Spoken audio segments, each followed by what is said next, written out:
Alguns de vocês não devem se lembrar disso, mas foi publicado no US News no World Report em 21 de abril de 1997. Esta é a capa e há um bebezinho ali e o título é Nascido Mal. E eu não poderia imaginar, e nesse ponto em particular eu achei um pouco engraçado, eu deveria dizer, que há aqueles que dizem que os assuntos que nós estamos discutindo no Adventismo contemporâneo são irrelevantes para as preocupações da sociedade contemporânea. É óbvio que a capa desta importante revista nos diz algo totalmente diferente. Bem, mais recentemente, isso foi publicado na capa da revista Smithsoniana.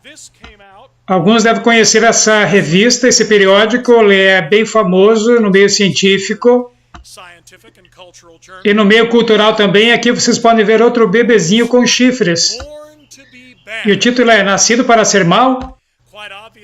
E é óbvio quando crimes violentos ou comportamentos destrutivos entram na sociedade, pessoas inteligentes começam a se perguntar se isso vem da natureza, da educação, ou da escolha ou do destino.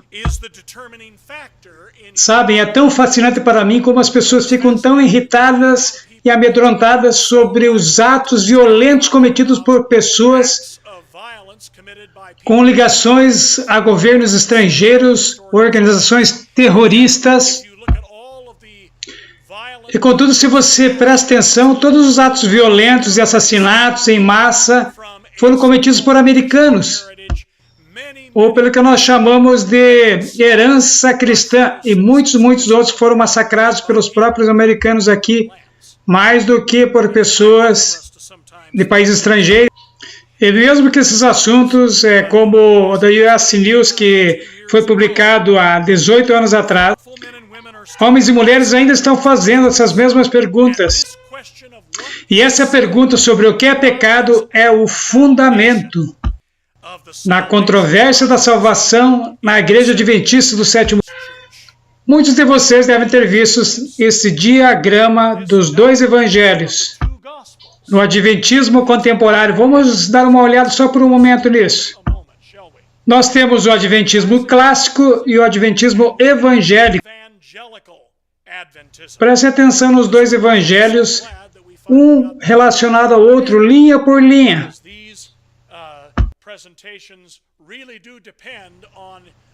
O pecado, de acordo com o Adventismo clássico, vem da escolha.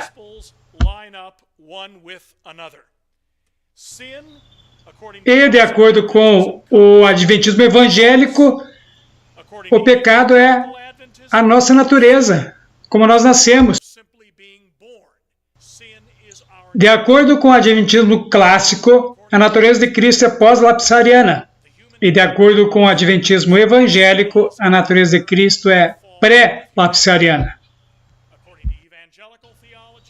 De acordo com o Adventismo clássico, a salvação vem através de justificação e santificação de ambos. E de acordo com o Adventismo evangélico, a salvação vem somente pela justificação. Vamos em frente aqui. De acordo com o Adventismo clássico, justificação é ambos. Nos declara justos e nos torna justos. Já o Adventismo evangélico, a justificação somente nos declara justos.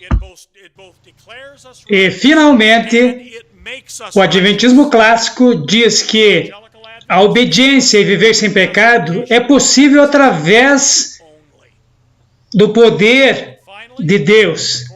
Já o Adventismo evangélico diz que a obediência e viver sem pecado é impossível nesta vida, mesmo através do poder de Deus. Uma confusão trágica e uma redução da capacidade de Deus para fazer a obra em nós. Bem, eu não vou fingir que esses dois rótulos sejam totalmente adequados. Estou certo que haverá pessoas que se juntarão a nós amanhã à tarde e talvez eles dirão, isso não representa toda a compreensão do Evangelho, que existe na Igreja Adventista do Sétimo Dia. E é claro, isso é verdade. A adequação desses rótulos, Adventismo clássico, Adventismo evangélico, é como a senadora Eugene MacArthur disse quando ela estava escrevendo seu livro alguns anos atrás sobre os desafios conservadores. Esses rótulos não são adequados, mas não temos tempo suficiente para mudá-los. E eu acho que isso é verdade sobre as discussões que nós temos tido no Adventismo também. Mas agora eu quero que nós olhemos para duas afirmações feitas por dois indivíduos nos dois lados opostos desta controvérsia. Um deles é Dennis Priebe, autor do livro Face a Face com o Verdadeiro Evangelho. E aqui ele diz, o que é pecado? Por que nós estamos tão preocupados com um assunto que parece tão negativo? E eu gosto da maneira pela qual eu e Priebe damos o mesmo exemplo de Calvin Curley, que costumava ser muito quieto, e um dia ele estava voltando da igreja, e quando ele chega em casa, sua esposa pergunta, sobre o que foi esse sermão? E ele responde, sobre o pecado. E ela pergunta, o que ele falou sobre o pecado? Ele falou que é contra o pecado. Bem, isso não é mais engraçado, porque muitos pregadores não são mais contra o pecado. Mas o fato é que nós temos que entender isso se nós quisermos realmente compreender o Evangelho. Simplesmente porque a justificação pela fé depende de como alguém define o que é pecado. E o pastor Priebe não é o único que acredita assim. Aqui está o pastor William G. Johnson. Ele também escreveu em um livro chamado A Fragmentação do Adventismo.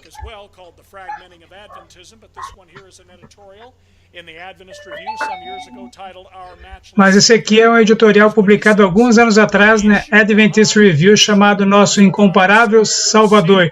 E aqui está o que ele falou. A questão através da questão é o conceito de pecado. Aqueles que querem entender melhor a natureza de Cristo iriam avançar se eles abandonassem o debate sobre se Jesus veio em natureza pré ou pós-lapsariana e gastassem o tempo procurando o que a Bíblia diz sobre o pecado. Ele está certo, assim como o pastor Priebe. Esses dois homens têm visões opostas sobre a natureza do pecado, mas em termos da importância do assunto, eles concordam. Eu acredito o quanto esse assunto é tão fundamental. Há algo mais que os dois lados dessa discussão também concordam. Ambos concordam que a lei de Deus exige obediência completa como uma condição de salvação. É aí que esse acordo termina. Pois a questão sobre quando essa condição é alcançada é onde os dois lados se separam. E a razão por que se separam é a definição de pecado.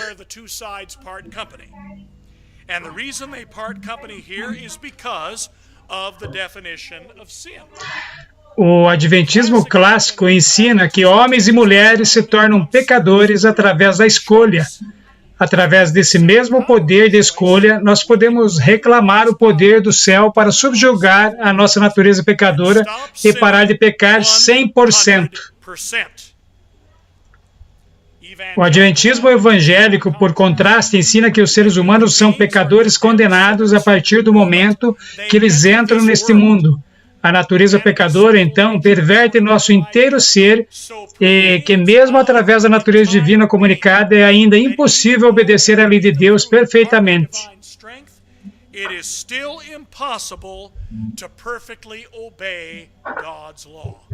E é essa a razão porque eles acreditam que a lei que exige perfeita obediência é estabelecida e satisfeita somente por uma declaração legal de justificação, ou como outros dizem, através de uma relação de consentir ou deixar Deus fazer a obra.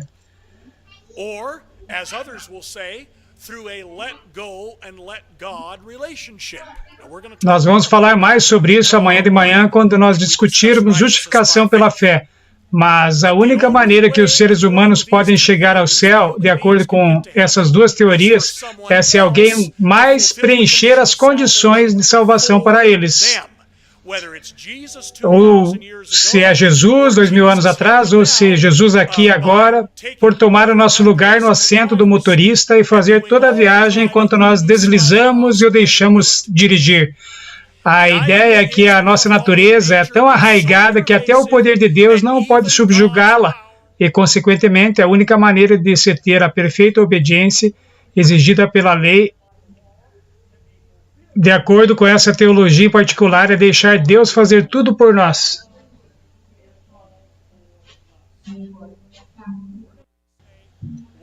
O que nós acreditamos sobre doutrina não tem nenhuma relação com a nossa salvação também.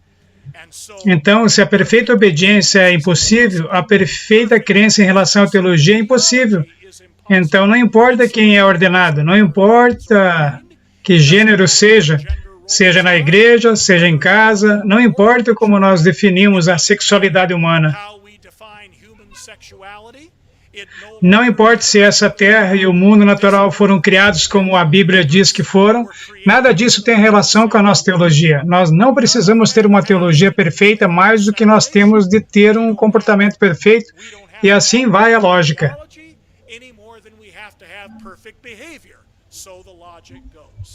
Vocês podem ver muito claramente, amigos, como essa compreensão em particular do Evangelho desentranha a integridade do testemunho da Igreja Adventista do Sétimo Dia. Praticamente destrói a nossa razão de existência, acaba com a integridade que a nossa mensagem exige dos seus destinatários.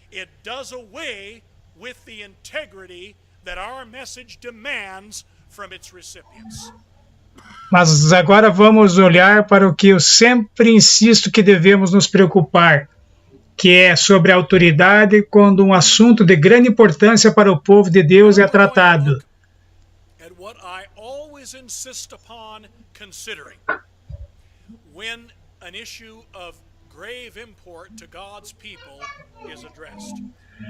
Não é bom para nós termos uma discussão sobre um assunto controverso, a não ser que estejamos preparados para estabelecer desde o início quem e o que é a nossa autoridade.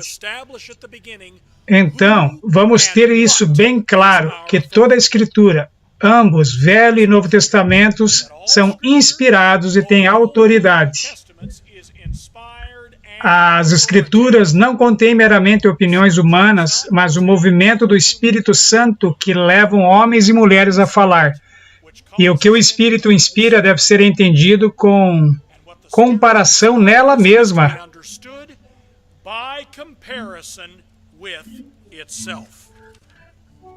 A não ser que nós estabeleçamos esse fundamento, amigos, é melhor terminar a reunião e ir embora, e não apresentar o assunto que nós pretendemos apresentar este fim de semana. Este é o fundamento para toda resolução doutrinária, toda a conclusão moral que nós estimamos e defendemos diante do mundo como adventistas do sétimo dia. Ellen White é bem claro sobre o que, apesar do que os outros estão nos falando, seus escritos pretendem guardar a igreja de abraçar erros escriturísticos. Vamos ver um número de declarações onde ela esclarece esse papel de até onde o seu dom de profecia diz respeito. Primeiros Escritos, página 78. Ela diz: recomendo-vos, caro leitor, a palavra de Deus como a regra de vossa fé e prática. Por essa palavra seremos julgados. Nela Deus promete dar visões nos últimos dias, não para uma nova regra de fé, mas para conforto do seu povo e para corrigir os que se desviam da verdade bíblica. Algumas pessoas estão felizes dizendo, sim, os escritos de Ellen White existem para nos dar conforto, mas eles não gostam da parte da correção. Mas, de acordo com a serva de Deus, ambos, o conforto e a correção, fazem parte do portfólio de seu dom profético que tem sido dado para o povo de Deus no tempo do fim. Aqui tem outra afirmação, é do livro Mensagens Escolhidas, volume 3, página 32. O Senhor me deu muita luz que desejo que as pessoas tenham, porque há instruções que o Senhor me tem dado para o seu povo. é luz que eles devem ter, regra sobre regra, preceito sobre preceito, um pouco ali, um pouco ali. Isso deve agora ser apresentado ao povo, porque foi dado para corrigir erros capciosos e para especificar o que é verdade. Então, quando vocês ouvem que Ellen White não quis estabelecer controvérsias doutrinárias, eles estão errados, porque ela disse que, de fato, foi um dos aspectos do seu papel profético. Did not intend for her writings to settle doctrinal controversy, they are mistaken, because she says very clearly that was indeed one aspect of her prophetic role. Então, quando nós temos diferenças doutrinárias entre nós, nós precisamos deixar a profetisa de Deus guiar e direcionar a nossa conversa. O fato é, meus amigos, não importa que opinião as pessoas podem possuir se relacionando às grandes questões que estão nos confrontando. É o dom profético de Deus que transcende todas as nossas opiniões, todas as nossas deliberações, todas as nossas especulações, todos os graus diante de nossos nomes, como aquele que foi listado aqui quando eu fui apresentado. Amigos, nada disso faz alguma diferença. No final das contas, a única coisa que importa é o que o conselho escrito de Deus tem a nos falar. É isso que Ellen White estava dizendo sobre Deus guiar e dirigir. Isso deve agora ser apresentado ao povo, porque foi dado para corrigir erros capciosos e para especificar o que é a verdade. E como a Bíblia, os escritos de Ellen White são autoexplicáveis. Veja o que ela diz em Mensagens Escolhidas, volume 1, página 42.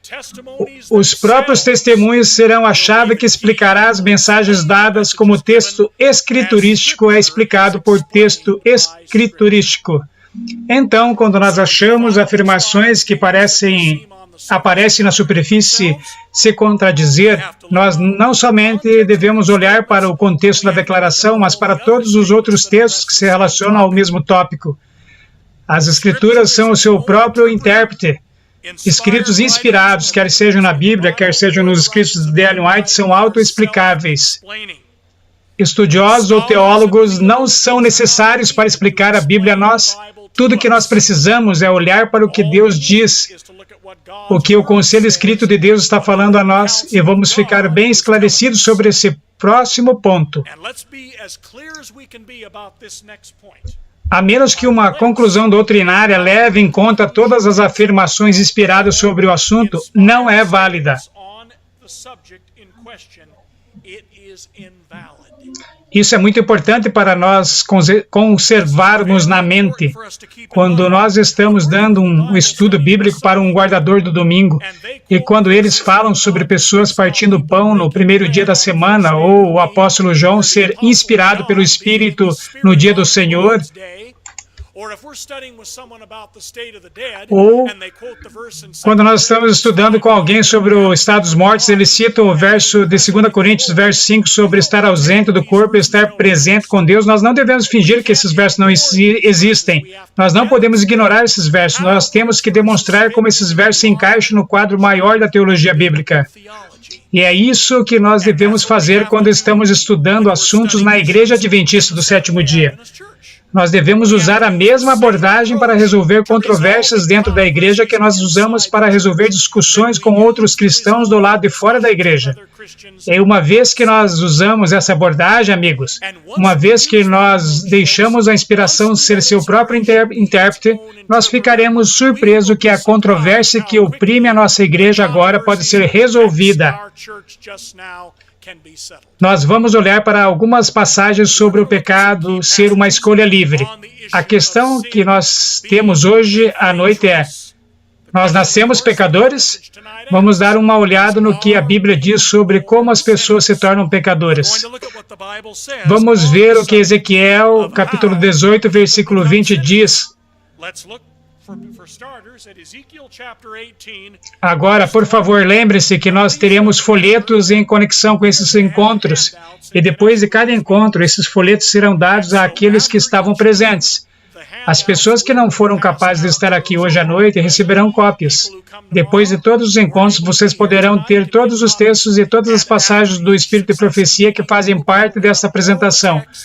Porque eu quero que vocês vão para casa depois desses encontros, e aqueles que estão ouvindo por qualquer meio, quer estejam ouvindo ou qualquer outro tempo, ou hoje, ou qualquer outro tempo, eu quero que você seja um bereano, vocês sejam bereanos, na maneira que vocês investigam esses assuntos.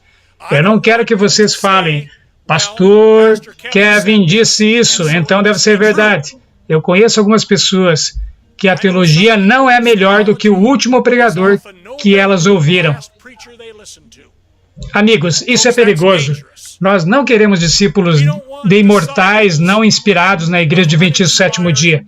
As pessoas vêm a mim e dizem, Pastor Kevin, qual é a sua opinião sobre isso ou aquilo? E a minha resposta é, como alguns de vocês já ouviram, a minha opinião é 80 centavos comprará uma barrinha de cereal. Isso é o quanto vale. A minha opinião não importa. O que a palavra de Deus nos fala é o que importa.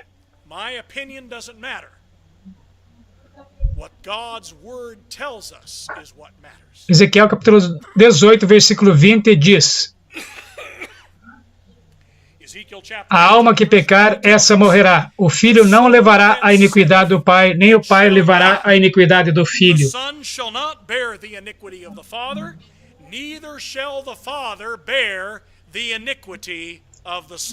Se você acredita que todos somos pecadores por causa de Adão e o que ele fez no Jardim do Éden, então cada ser humano carrega a iniquidade do seu pai. A Bíblia diz que nós não levamos a iniquidade de nossos pais. Os filhos não levam as iniquidades de seus pais e os pais não levam as iniquidades dos seus filhos. Vamos para Tiago, capítulo 1, versículos 14 e 15. Mas cada um é tentado quando atraído e engodado pela sua própria concupiscência. Depois, havendo a concupiscência concebido, dá à luz o pecado. Em outras palavras, não há pecado em ser tentado pelos desejos carnais.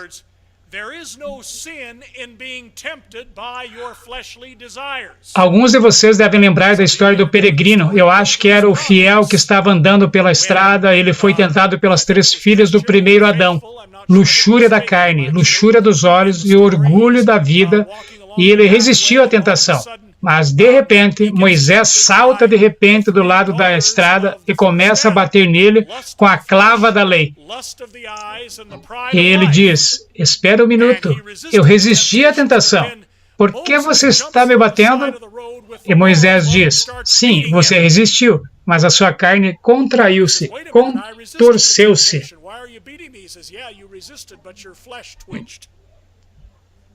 Amigos, a Bíblia não proíbe os nossos desejos da carne de nos atormentar.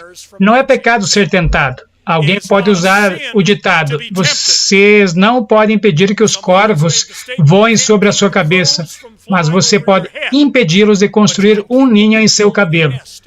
Vamos ver o que Ellen White diz no livro Para Conhecê-lo. Há pensamentos e sentimentos sugeridos e despertados por Satanás, os quais afligem mesmo os melhores homens, caso não sejam acariciados, porém, uma vez que sejam repelidos como detestáveis, a mente não é contaminada de culpa, e outros não são maculados por sua influência. Amigos, esse é um importante assunto que é relacionado, ou deveria dizer, com as discussões que estão acontecendo na nossa sociedade, em nossa igreja, sobre o assunto da homossexualidade. Há pessoas que pensam que elas são pecadoras porque elas têm esses desejos, porque eles nasceram com esse sentimento de atração pelo mesmo sexo. Eles acham que, por ter esses sentimentos, faz com que eles sejam pecadores diante de Deus. E isso é o porquê alguns deles fazem terapia. Quando eu olho para alguns deles, e talvez eles não sejam todos iguais, alguns que eu conheço são absolutamente bárbaros. Não é por acaso que eles são fora da lei aqui no estado da Califórnia. E no estado de New Jersey, em outros estados, essa é a razão pela qual as pessoas estão entendendo isso. por uma noção errada de que isso os torna pecadores condenados diante de Deus. Mas, amigos, a Bíblia diz que isso não nos torna pecadores. Sentimentos não nos tornam pecadores. Quando nós cedemos aos nossos sentimentos, a esses sentimentos que nós nos tornamos pecadores. É isso que Ellen White está falando aqui. Vamos revisar a afirmação novamente. Há pensamentos e sentimentos sugeridos e despertados por Satanás, os quais afligem mesmo os melhores homens, caso não sejam acariciados, porém, uma vez que sejam repelidos como detestáveis, a mente não é contaminada de culpa, e outros não são maculados por sua influência. Tiago, capítulo 4, versículo 17, diz: portanto, aquele que sabe que deve fazer o bem e não o faz, nisso está pecando. É uma questão de conhecimento e livre-arbítrio, meus queridos. Não é a questão de ter nascido pecadores. E como o bem é definido na palavra de Deus? Bem, vamos ver o que o rei sábio fala em Eclesiastes, capítulo 12, versículo 13. De tudo o que se tem ouvido, a suma é: teme a Deus e guarde seus mandamentos, porque isto é o dever de todo homem. E como a Bíblia define desobediência a todos esses mandamentos? 1 João capítulo 3, versículo 4. Talvez a maioria de nós aqui nem precisemos abrir a Bíblia para ler este texto. Todo aquele que pratica o pecado também transgride a lei, porque o pecado é a transgressão da lei.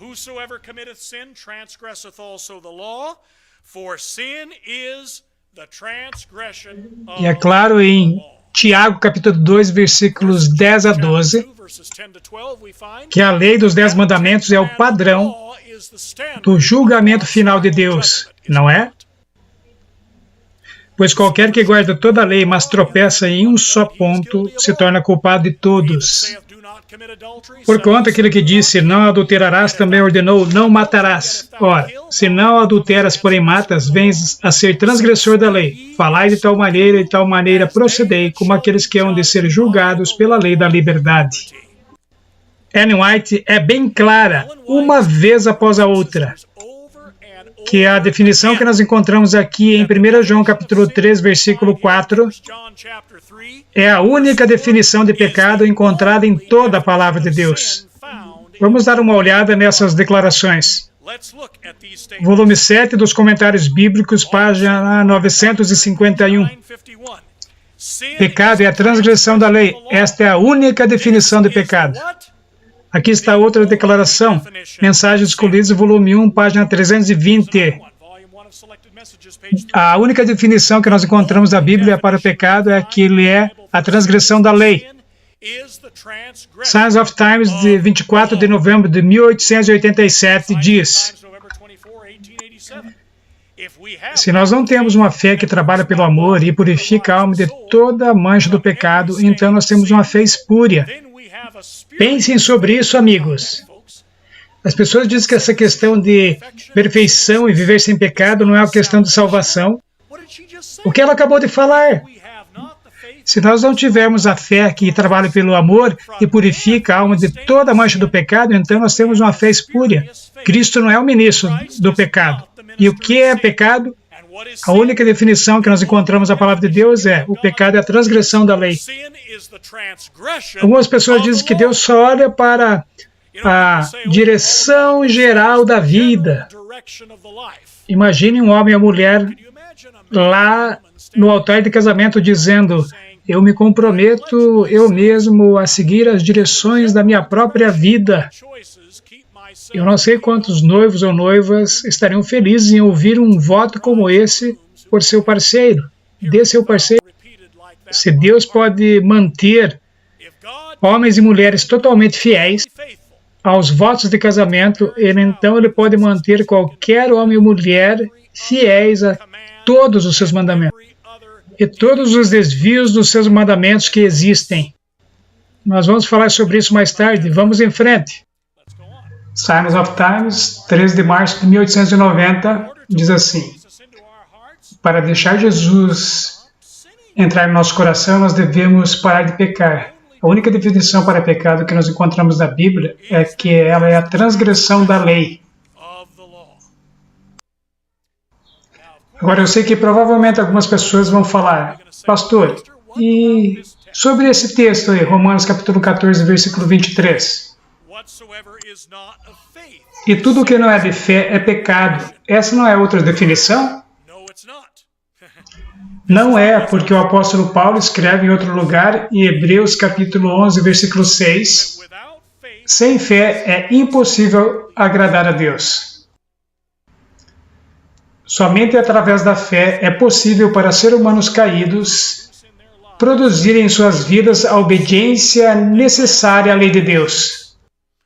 Nós falaremos mais sobre fé amanhã de manhã e como a obediência através da fé ocorre. Tudo o que nós precisamos fazer para entender a definição prática de justificação pela fé é ir até Hebreus capítulo 11. Nós faremos isso na nossa discussão amanhã, mas na realidade, 1 João capítulo 3, versículo 4 e Romanos capítulo 14, versículo 23 estão falando a mesma coisa. Pecado é a transgressão da lei, e sem fé nós não temos poder para nos guardar de transgredir a lei. Cada escolha livre está no centro da luta entre o pecado e a salvação. Essa é a razão pela qual a liberdade religiosa é uma doutrina importante que é ensinada pelos adventistas do sétimo dia, meus amigos. Como eu falei no início, eu estou escrevendo uma série de artigos na revista Liberdade. A liberdade religiosa é importante para os adventistas do sétimo dia, não somente porque nós queremos proteger os nossos próprios direitos, para praticar a nossa fé, mas a questão é, meus amigos, que a liberdade religiosa está no coração da grande controvérsia entre o bem e o mal. Sem liberdade não haveria controvérsia, não haveria nenhum amor sem liberdade. Essa é a razão pela qual os direitos religiosos estão errados. Essa é a razão pela qual aqueles que querem usar os direitos civis para coagir a consciência estão errados. A única maneira de lidar com os pecados do coração e da mente, pecados que envolvem relações íntimas, é para as pessoas experimentarem conversão e não coerção. Coerção forma hipócritas. A conversão forma a santidade. Mas a escolha é o fundamento dessa discussão, meus amigos. É como um dos meus professores me disse uma vez na academia: ou você se alista no exército de Deus, ou você será arrastado para o exército de Satanás. Agora vamos ver algumas afirmações de Ellen White que falam sobre o pecado não pode existir nas nossas vidas sem o livre-arbítrio. Testemunhos para a Igreja, volume 5, página 177. Nenhum homem pode ser forçado a transgredir. Seu próprio consentimento deve ser ganho. O propósito de sua alma deve estar pronto para o ato pecaminoso antes que a paixão possa dominar sobre a razão ou a iniquidade triunfar sobre a consciência. Aqui está outra. Signs of Times, de 18 de novembro de 1893.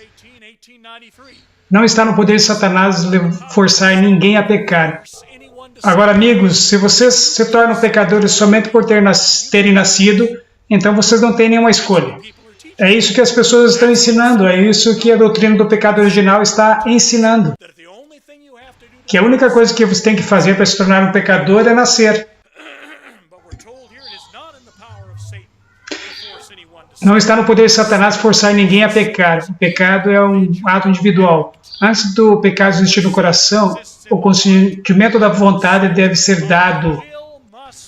Então, é impossível para um bebê nascer com um coração pecaminoso. Antes do pecado existir no coração, o consentimento da vontade deve ser dado. E tão logo ele é dado, o pecado é triunfante e o inferno se regozija. Este é do livro Do Coração, página 151, The Signs of Times, de 9 de março de 1882. Foi o devocional de Ellen White de 2010. A luz da vida é dada livremente a todos, todos aqueles que forem guiados pelos raios do sol da justiça. Cristo é o grande remédio para o pecado.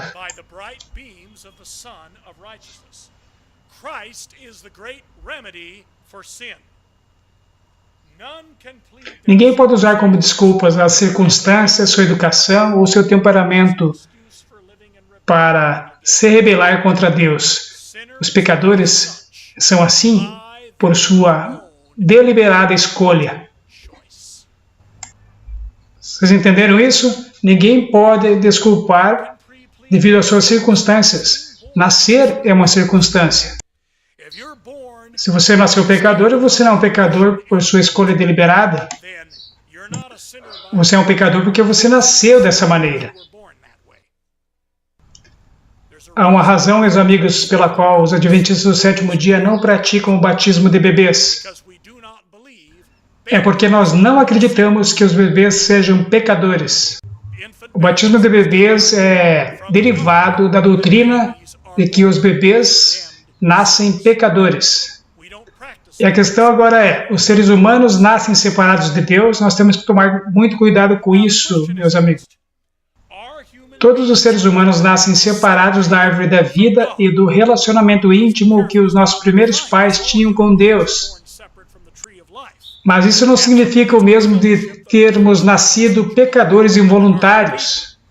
Como, de acordo com a inspiração, os seres humanos se separaram de Deus? Vamos ver o que a Bíblia diz em Isaías capítulo 59, versículo 2. Mas as vossas iniquidades fazem separação entre vós e o vosso Deus, e os vossos pecados encobrem o seu rosto de vós para que não vos ouça. Eu não sei como que as pessoas falam que primeiro nós nos separamos de Deus e depois nós pecamos. Não é o que a Bíblia diz aqui, amigos. É a iniquidade que nos separa de Deus. Você peca e isso é o que o separa de Deus. Vamos ver mais algumas declarações de Ellen White.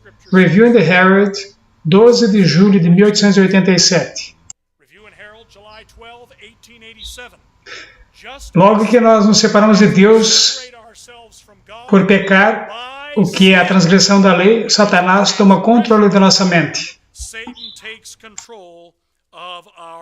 Mensagens Escolhidas, volume 1, página 235. Ao escolher pecar, os homens se separam de Deus. Eles separam do canal das bênçãos. E o resultado certo é a ruína e a morte.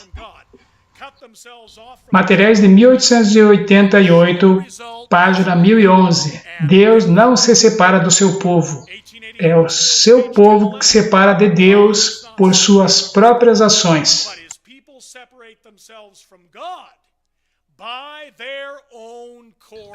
Maranata, página 95. Tão logo o povo de Deus preserva sua fidelidade a Ele, tão logo eles se agarram por uma fé viva a Jesus, eles estão sob a proteção dos anjos celestiais, e Satanás não terá permissão para exercitar suas diabólicas artes sobre eles para sua destruição. Mas aqueles que se separam de Cristo pelo pecado estão em grande perigo.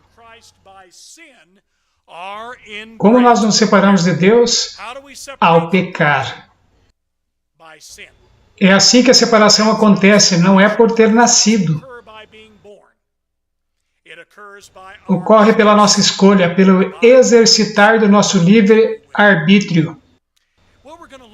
Agora nós vamos olhar para algumas passagens da Bíblia que, para alguns amigos, transmitem a ideia de que nós nascemos pecadores. Vamos começar com o livro de Romanos, capítulo 5, do versículo 12 ao versículo 19. Vamos ler essa passagem com cuidado, porque ela é mal entendida a esse respeito. Portanto, como por um homem entrou o pecado no mundo, e pelo pecado a morte, assim também a morte passou a todos os homens, por isso que todos pecaram. Porque até a lei estava o pecado no mundo, mas o pecado não é imputado não havendo lei. No entanto, a morte reinou desde Adão até Moisés, até sobre aqueles que não tinham pecado, à semelhança da transgressão de Adão, o qual é a figura daquele que havia de vir. Mas não é assim o dom gratuito como a ofensa, porque se pela ofensa de um morreram muitos, muito mais a graça de Deus e o dom pela graça, que é de um só homem, Jesus Cristo, abundou sobre muitos. E não foi assim o dom como a ofensa, por um só que pecou, porque o juízo veio de uma só ofensa, na verdade, para a condenação, mas o dom gratuito veio de muitas ofensas para a justificação, porque se pela ofensa de um só a morte reinou por esse, muito mais os que receberam a abundância da graça e o dom da justiça reinarão em vida por um só, Jesus Cristo.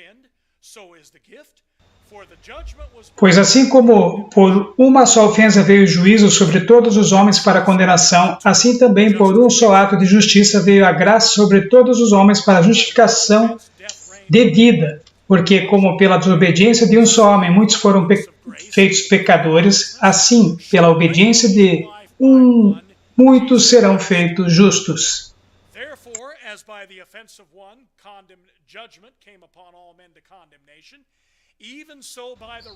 Bem, vamos olhar para 3 pontos nesta passagem. Número 1, a vida e a morte descritas nesta passagem são eternais, ao invés de temporais. Isso se torna mais claro no verso 17, o qual fala sobre como aqueles que recebem a abundância da graça e do dom da justiça devem reinar na sua vida por Jesus Cristo. Obviamente, isso se refere ao reinado eterno dos santos com Cristo, que nós podemos ver em Apocalipse, capítulo 5, versículo 10. Reinado em vida. Em outro lugar, em Romanos, quando Paulo fala sobre a vida e a morte no sentido espiritual,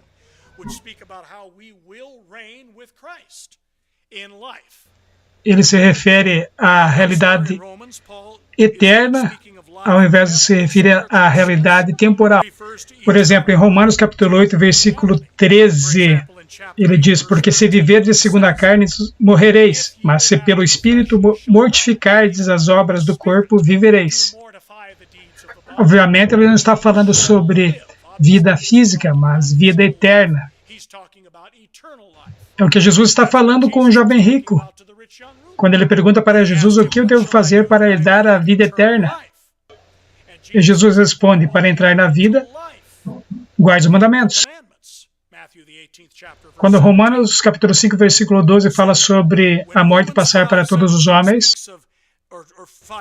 não é a morte temporal que é o foco.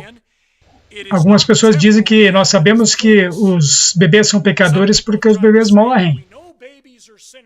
Amigos, os pássaros morrem também, mas isso não os faz pecadores. A morte física não é a questão aqui em Romanos 5. A morte eterna é que é o assunto aqui. Agora vamos olhar para o ponto 2. As frases julgamento e dom livre aparecem. Aparece no verso 18, são supridas, o que isso é o porquê, na versão do King James, elas são colocadas em itálicos. Essas frases não estão lá. Isso é significativo porque esse verso é a pedra angular da ideia de que a condenação de Adão e a justificação de Cristo vem para todos, quer gostem ou não. Nós falaremos mais sobre isso amanhã à tarde. Vamos discutir também a teoria da justificação involuntária. Mas sem essas frases acrescentadas, é fácil harmonizar com o que a Bíblia ensina em outros lugares, sobre o que a condenação e o perdão de Deus, e até onde isso implica na palavra de Deus.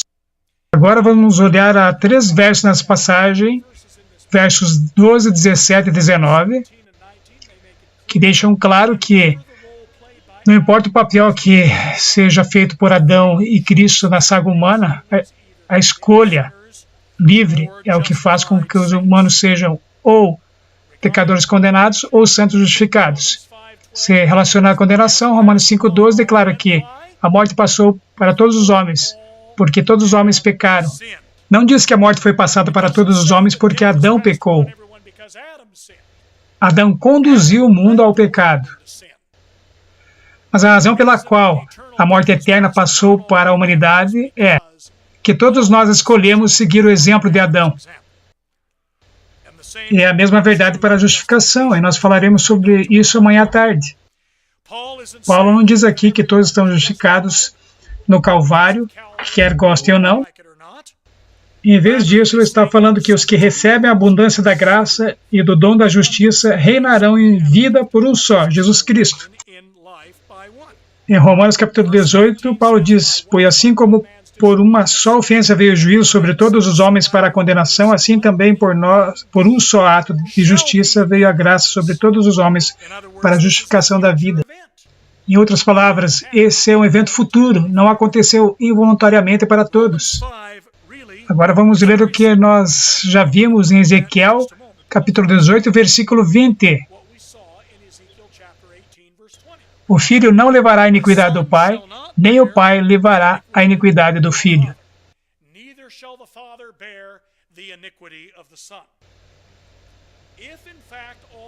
Se de fato as crianças nascidas neste mundo carregam a iniquidade de seus pais, seu pai Adão, Ezequiel estaria errado. A Bíblia, meus irmãos e irmãs, é consistente nisso.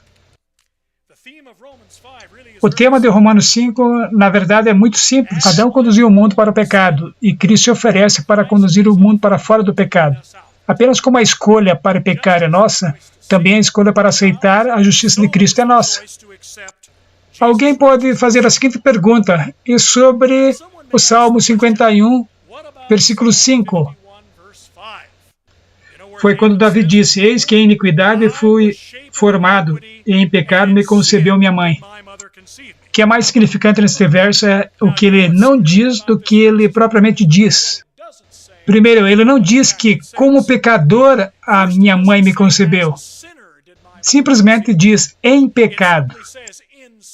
Todos nós nascemos em um mundo de pecado, em um ambiente pecaminoso. Em segundo lugar, Davi não direciona esse verso para toda a humanidade. Ele simplesmente está falando sobre ele mesmo.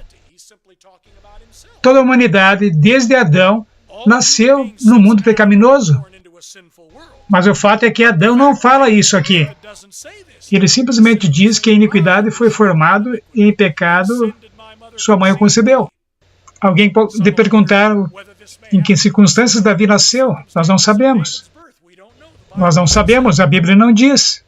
O que realmente Davi está falando é que sua mãe era uma pecadora, ele também era um pecador. Ele não está tentando dizer que ele era um pecador, quer ele goste ou não. A pergunta que sempre aparece quando nós estamos conversando sobre isso é: um recém-nascido precisa de Salvador?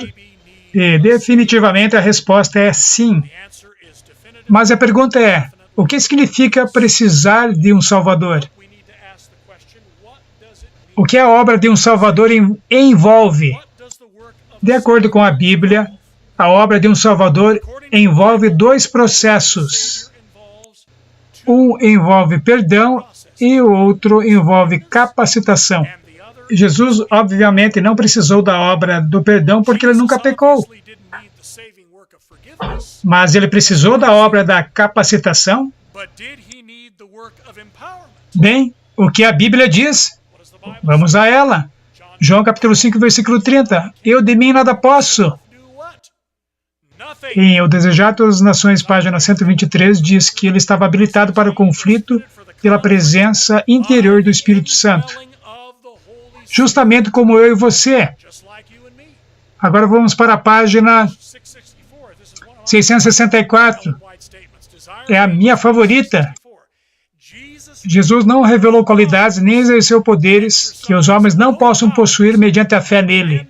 Sua perfeita humanidade é a que todos os seus seguidores podem possuir, se forem sujeitos a Deus como ele foi.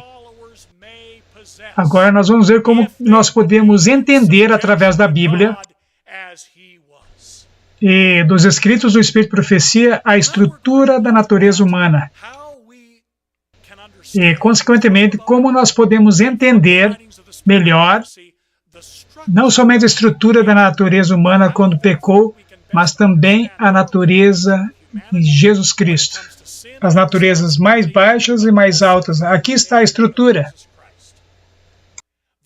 Dentro da natureza humana que a Bíblia explica, que é realmente a chave para resolver o debate sobre a cristologia adventista, um inspirado consenso é claro quando diz que existem na natureza humana ambos forças mais baixas e mais altas.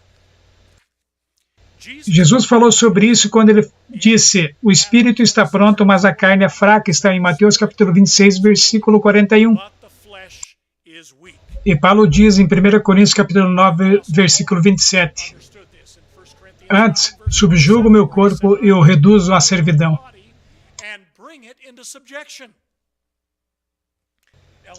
Ellen White nos diz em Testemunhos para a Igreja, volume 5, página 513, ela diz que a vontade não é um gosto de inclinação, mas é um poder de decisão. Vejam o que ela diz aqui. A vontade não é o gosto, não é a inclinação. É um elemento de decisão. Está outra passagem da Pena Inspirada, está em Ciência do Bom Viver, página 130, que diz: o corpo tem que ser posto em sujeição. As mais altas faculdades do ser devem dominar. As paixões devem ser regidas pela vontade. E essa deve ser achada sob a direção de Deus. Mensagens aos jovens, página 237. Se a esclarecida inteligência mantém as rédeas, governando as propensões para o pecado, mantendo em sujeição as faculdades morais, Satanás sabe ser bem fraco, seu poder de derrotar com tentações. Review in the Herald, de 18 de agosto de 1887, a intemperança de qualquer tipo entorpece os órgãos perceptivos, então enfraquece o poder dos nervos do cérebro, e as coisas eternas não são apreciadas, mas são colocadas no mesmo nível das coisas comuns. Os poderes mais altos da mente, desenvolvidos para ser elevados, seus elevados propósitos são trazidos à escravidão, a paixões mais baixas. A próxima estação que nós veremos nos diz que como a natureza carnal em si mesma é incapaz de pecar. Lar Adventista, página 127. As mais baixas paixões têm sede no corpo e por seu intermédio operam. As palavras carne ou carnal, ou ainda concupiscência da carne, envolvem a natureza inferior corrupta. A carne por si mesma não pode agir contrariamente à vontade de Deus. Em outras palavras, amigos, a nossa natureza carnal não pode pecar. É somente a vontade que pode nos fazer pecadores. É através dos altos poderes do nosso ser que as escolhas espirituais e morais são feitas. Nem o pecado nem a justiça é possível a menos que a natureza mais alta é exercitada. Por isso que tudo isso é muito importante para a nossa discussão. É por isso que esses folhetos que vocês receberão e estudarão são tão importantes para essas questões. Paixões e propensões más podem ser contaminadas somente na natureza mais baixa, a qual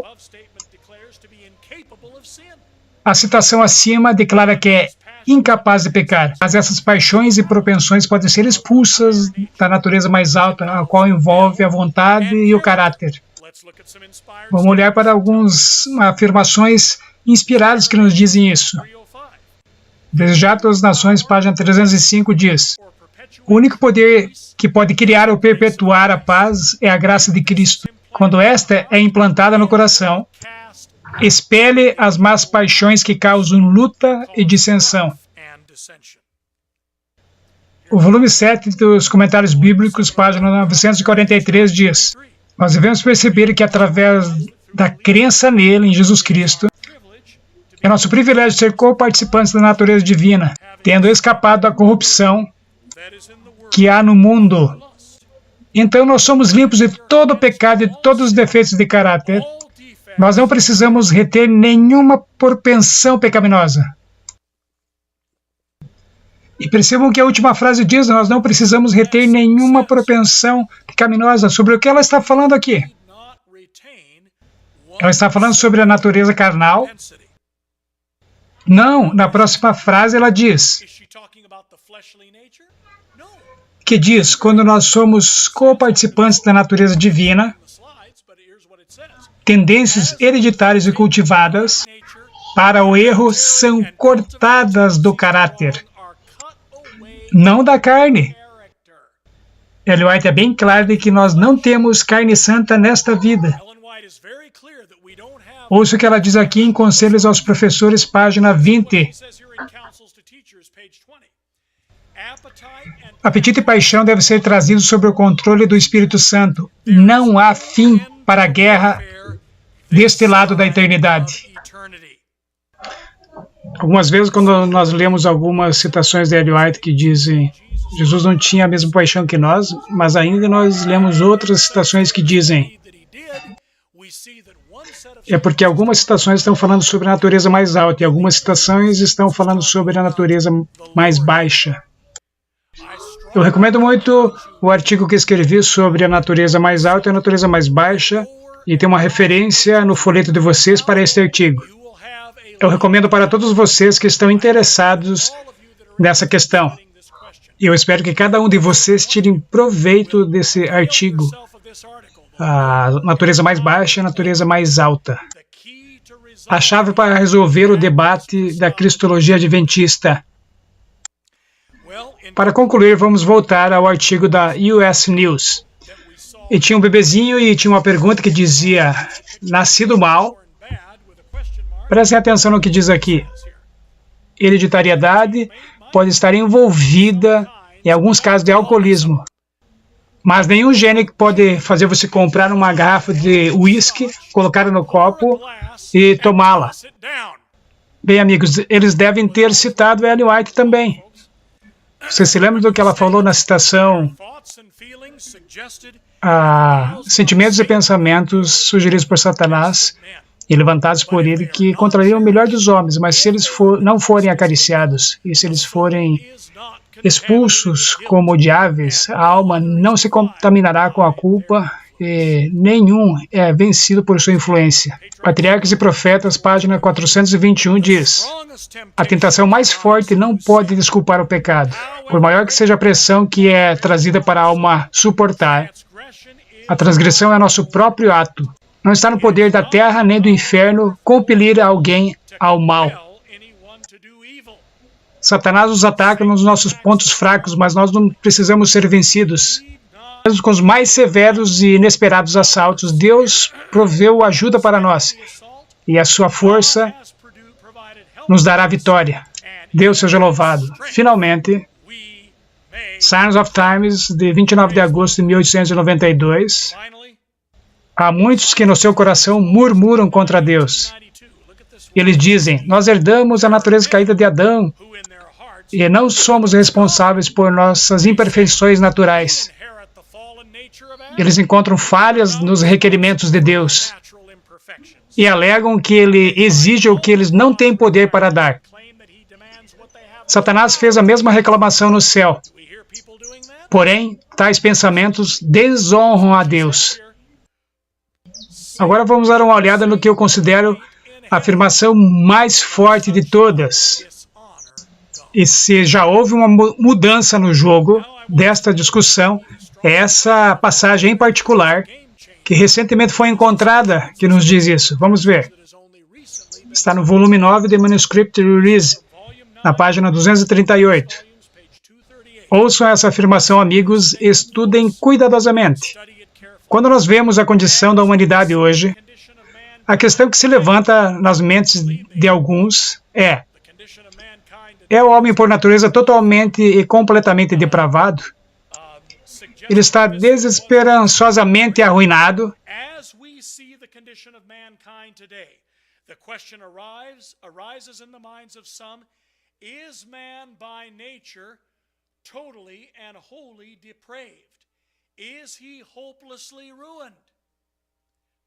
Não, ele não está. O Senhor Jesus Cristo deixou as cortes reais e tomou a nossa natureza e viveu a vida que todos nós podemos viver na humanidade, ao seguir seu exemplo. Nós podemos aperfeiçoar uma vida nesse mundo que é um exemplo de justiça e vitória, como Cristo nos deu um exemplo nesta vida, revelando que a humanidade pode conquistar como Ele conquistou o grande padrão. O homem, pela natureza, não está totalmente desesperançado e depravado, porque Jesus veio em nossa natureza humana, a mesma natureza que nós temos, e viveu uma vida perfeita. Ela não diz que nós não estamos desesperadamente depravados porque nós podemos nascer de novo, apesar de que isso é verdade. Ela diz que a prova de que nós estamos totalmente depravados pela natureza é que Cristo veio na mesma natureza que nós temos e viveu uma vida perfeita através do mesmo poder que está disponível para mim e para você. Isso é o que as Escrituras estão nos dizendo.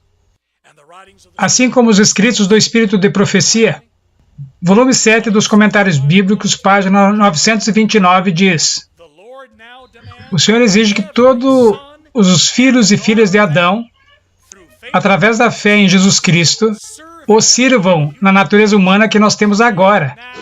Qual é a natureza humana que nós temos agora?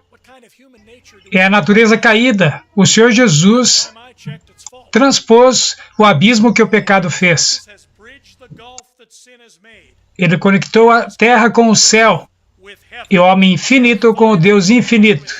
Jesus, o Redentor do mundo, podia somente guardar os mandamentos de Deus da mesma maneira que a humanidade pode guardá-los.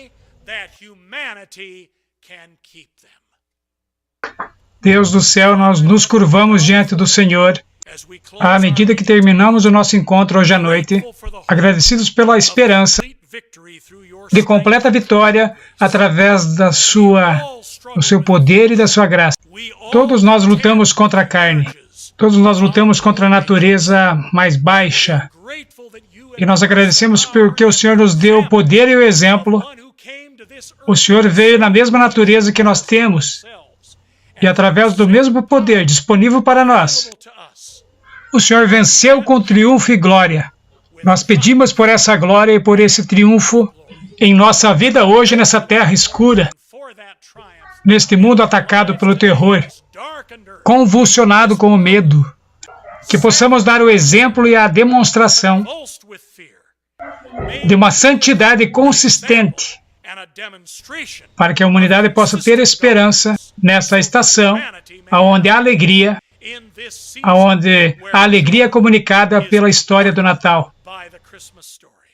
Essa é a nossa oração, em nome de Jesus. Amém.